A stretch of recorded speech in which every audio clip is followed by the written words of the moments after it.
Welcome to Slice of PI, our minisodes where we take quick hot takes on the news whenever we feel like it.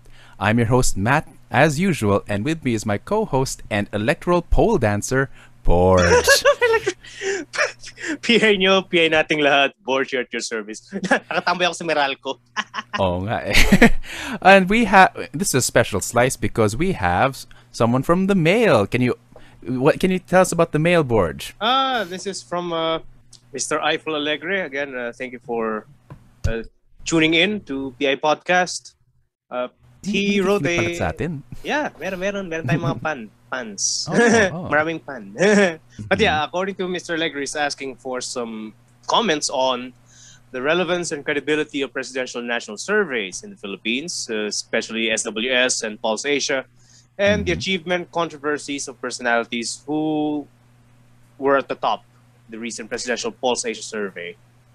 Well, thank you for that. But that's actually a big ask. Those are two different things. And this is a slice. And although we do, I mean, I think the latter one, which is like the, how you say, the merit of each individual like top-notcher or even like person on the survey, I suppose that's a job better suited for other forms of programs that are well suited for personality politics. And honestly, in this podcast, we are trying to at least move beyond that, but we do want to address at least the first part, which is the relevance of these surveys. And I think right now some of the interesting findings that we have on these surveys is, I think, this current discrepancy between the performance of Sara Duterte, which is not as good. I think it was about 18%, and at least the people who compared to the 90% that her father, President Rodrigo Duterte, got last time with the performance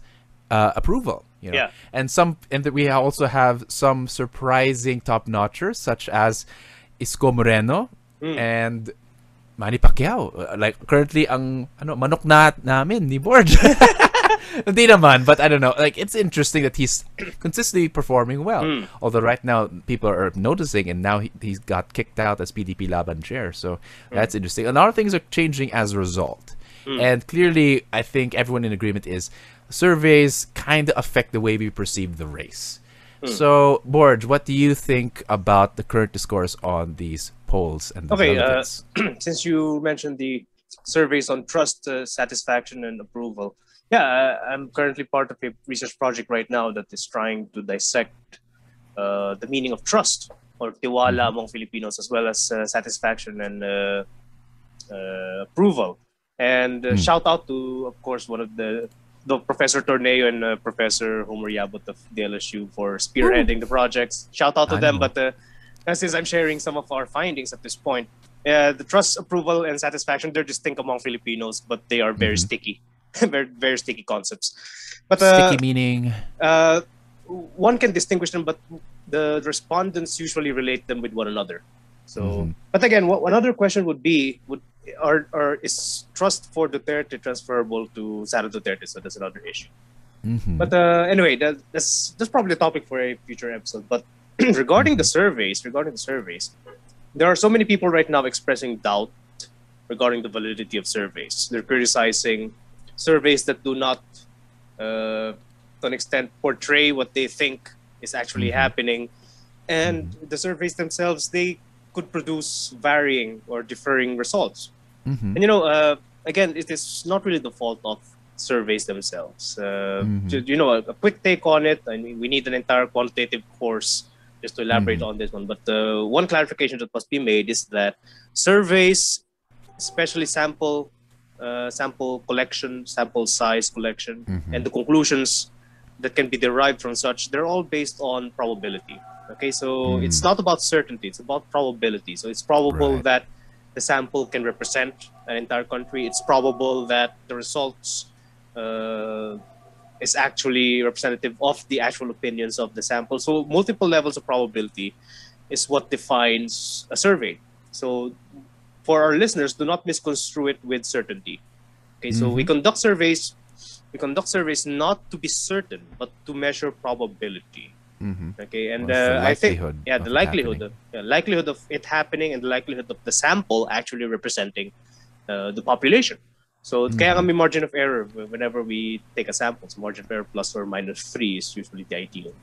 So yeah, I think the marketing of such opinion poll survey must, to an extent, be clear about such. Just to start a trend of clarifying that it is about probability, not certainty. So yeah, I think that's my take on the surveys themselves for now. In fact, a lot of candidates in the past have said that certain surveys are rigged against them precisely because it does affect their performance in the actual elections. But remember, again, like we said, it's not certainty, it's probability, and probability is something that is also common in activities like gambling, and that is why we stick so close to these polls, because we like seeing numbers going up and down, etc. So basically we only have one vote, and so sometimes people vote based on who wins and who loses. And I think you mentioned this before. Politics becomes a game of parang sabungan, naging sabungan ng politika. So what? And I think that becomes in a way problematic. Do you think this is problematic, this culture of sabungan? Yeah, it is to an extent. But going back a bit, I remembered one example regarding the nature of probability. I think the Pulse Asia survey, the surveys back in 2013 that placed Grace Poe as around 10 to 12 in the senatorial race, when after the fact she won the top place for senatorial. So that's a big leap. So I think that's the start of this. I think that's the start of the questioning or the shedding doubt over the validity of opinion polls. I mean, no one predicted Trump, or even, well, some people started predicting Duterte, but really the polls did not predict like Duterte as clearly. So people are saying, are these surveys even valid? And many of them are our colleagues, and I think based on their samples, I think they're safe to say their methods are sound. But really, that just shows the nature between the actual elections and the surveys. And again, it's probability, it's not certainty. So again, they are valid. Again, assuming that they have executed again, surveys have an objective and a subjective part. Objective would be the design itself. Subjective would be the execution. So that's up for the survey companies to elaborate on the subjective part. How are they gathering the data themselves? So, but yeah, again, it's about probability, not certainty. But going back to the culture of sabungan, that's also one of my takes on the relationship. I will not say impact at this point because that would require more time to see what affects which one or which affects which. But for now, I think the relationship between opinion polls and voter behavior would be, it encourages this culture of sabungan, which is, again, you bet on the probable winner. So we have, I think Filipinos do vote based on principles. Filipinos do vote based on principles, but candidates, to an extent, can promise very similar things. They can promise very similar things. So there are crucial differences that can be highlighted by or aggravated by the results of an opinion poll. So yeah. So the greatest difference that a poll can make is between two similar politicians or candidates that are more or less similar but in promising the same things. But really, it measures, I think, more than anything, it measures awareness of the one's existence, the existence of a particular candidate, and also the preference. What about you? How do you interact with the results of these opinion polls? Well, like many people here, it's a typical relationship. I do see it as technically it defines the playing field, like who is considered a viable player and who is not. At certain point, some people might pop in and pop up because they weren't a part of the survey in Philippine Daily Crier or Manila Bulletin or whatever, or what have you.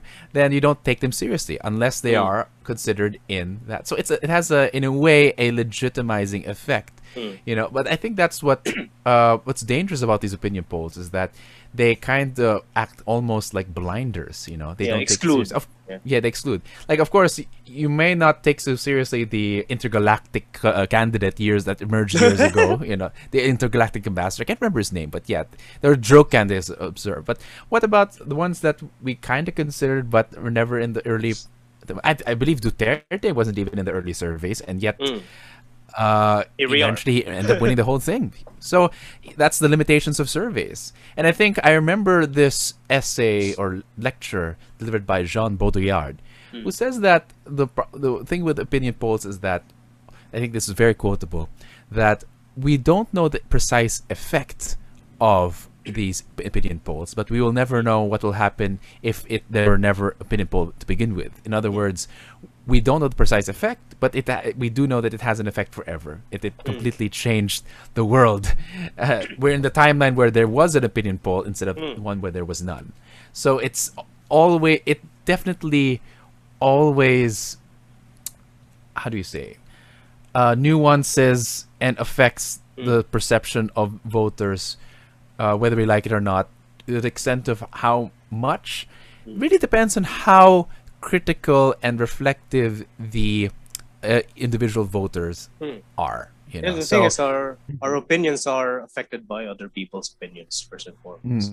I think it's the quality of the opinion of another person that matters. As you said a while ago, blinders, and that to an extent is problematic, really problematic. Yeah, and so I suppose the most practical question we should ask now is, given that there are that the opinion polls have been ubiquitous in all elections, and they've never although they have affected our perception, they've never always been completely accurate with the final results of the elections, and there's always something very different. So how, therefore, should we interact with these ubiquitous opinion polls? What do you think, Porch? I can go as extreme as ignore them. Okay. That's one thing. Yeah, okay. People won't.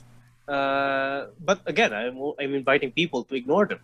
I am inviting people to ignore them. I go back to Rousseau's argument regarding voting, the extraction of the general will from individual wills. I don't like Rousseau myself, but I think this one is illustrative of my point. For him, if you want to extract the general will of the entire society from individuals, then you must isolate individuals from one another so that their individual reason will remain to an extent pristine.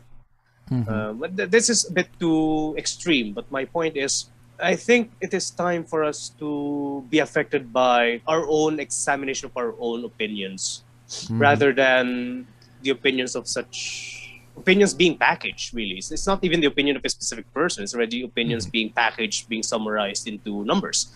And of course, we can also take a look at the performances of such candidates, per se, to not to be distracted by how they are running in the polls, but to focus on what they can actually offer, what they have offered, if they have actual experiences, what they can offer. Kasi to put it bluntly, Filipinos, human beings in general, we have limited focus. We have limited the capacity to focus, and that is our nature. We can be easily distracted. And as far as I'm concerned, opinion polls right now it's a distraction that we can rid of.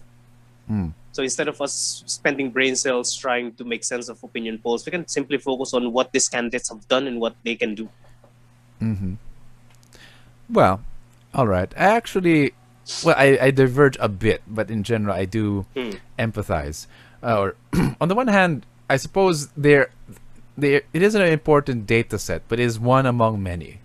So at the very least, what I think you should do is at the very least pick the highest possible quality. Again, don't throw the baby with the bathwater with regards to Pulse Asia and SWS. Because while you might doubt them, and they have had their mistakes, they have been tried and tested, and more or less methodology. I think as much as we know about methodology, there is this sound. So really, the question is, it's not their methodologies, but it's the reality that is being portrayed or snapshotted in that survey, and especially with the emergence of many other smaller firms or even Facebook polls Like I've seen a lot of like saying, oh, if you're voting for Lenny, heart. If you're voting for Duterte, thumbs up. If you're like, or something like that. And of course, Facebook is not a proper methodology for measuring sentiment.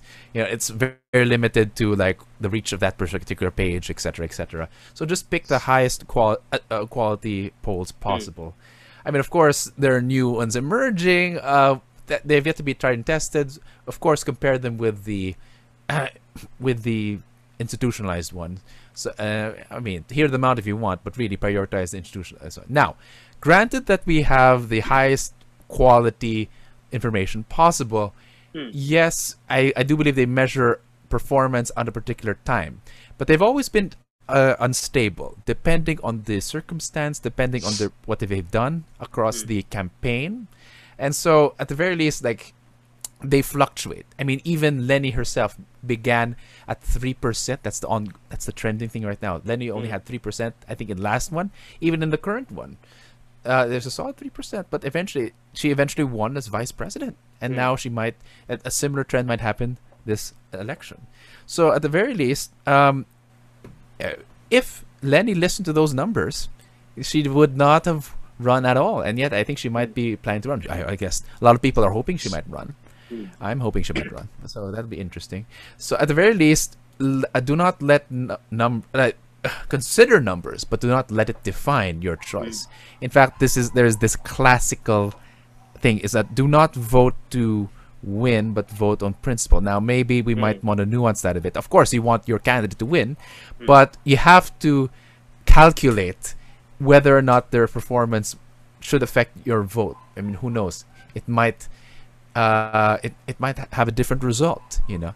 And I think that's one thing that our industry and our discipline of political science does. You know, it's for so long we focused on trying to predict, trying to measure, trying to quantify, and of course that has been our bread and butter. But at the same time, we should not forget the other side of political science, which is of course developing your own and values, citizen of your own convictions, principles, etc. You know, I think it's also the job of political scientists to develop those civic virtues and civic values. So yeah, consider both sides, not just one or the other. So does this align with your own values? I think you and I both can agree on that. So anything else? But yeah, I'm just emphasizing our attention span. We have limited attention span, so again, I'm not a voter. I won't vote. So bahala kayo sa buhay niyo. I'm just gonna I'm just gonna watch people dance to the tune played by opinion polls. No, seriously, I would happily watch you people dance to the tune played by opinion polls. But again, if things are to change, then yeah, probably I can agree with you. Opinion polls are but one source of information for you people, but it is the least. You know, it is the least. Not because it's bad. It is the least. Not because it is bad, not because it is, not because the methodology is insecure, not because they did it wrong, not because the results are unreliable. It is the least because it, again, as you said, blinders, first and foremost.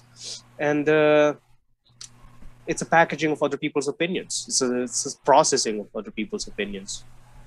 If you really want to know another person's opinions on a candidate, then better talk to them rather than rely on opinion polls. Anyway, so, but yeah, I think but yeah, I can agree with you partially on that. If you have a large attention span, but if you don't have that much of an attention span, better drop something. We better discuss your thing with attention span and brain cells, technically there, and that's a serious condition. But at the very least, we can, I think that is a good thing, you know. Most part, it is again, opinion polls are a snapshot of our society. And so where we place ourselves in that society is an important thing to consider. But I think that's another important alternative, talking to people instead of just relying on opinion polls. You know, or I can compare them. That's the best thing. Ideally, in this podcast, we are trying to advocate that everyone try to be a social scientist, even though try as much as possible, even though you may not have the education, or you know, just start practicing. And the best thing is to triangulate or compare different sources. One hand, you have conversations, you have opinion polls. You may even try to contact the candidate himself and say and judge them for yourself. So always try to go beyond opinion polls. So yeah. All right. Okay, so thank you, Eiffel, for that question. And I think this stimulated a very interesting discussion. Yeah. Hopefully, you can all continue to watch, listen to the podcast. Definitely, we will be having another episode next week. In the PI podcast, we can be found at Anchor, Spotify, and even on YouTube. If you have other questions like Eiffel did, please send them at pipodcastph@gmail.com or even just message us in wherever. But until the next slice of PI, Magandang gabi, mga ka-PI.